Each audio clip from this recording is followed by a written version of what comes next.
Hoe vinnig is God? Wel, God is so vinnig dat hy reeds die slothoofstuk van die wêreld geskryf het. God is so vinnig dat gebede teen die spoed van lig, hemelse lig, by hom uitkom.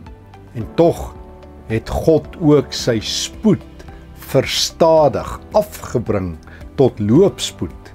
Wanneer God die eerste mense maak, kies hy om saam met hulle te loop in Genesis 3. Die God wat ewigheidsspoed het, kies om te loop sodat hy kan hoor en luister.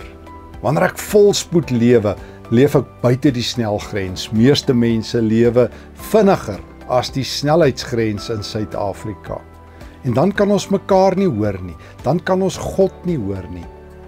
Om God te hoor moet ons leer om te loop. Moet ons leer om te sit. Moet ons leer om te rus. Moet ons leer om te luister.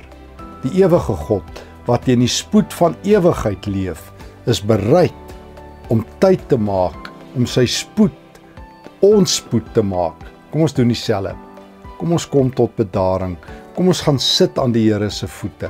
Kom ons praat met hom. Kom ons rus in sy teenwoordigheid. God se spoed moet ook ons spoed wees. Dit moet die spoed van rus en geloof en wag en kalmte wees.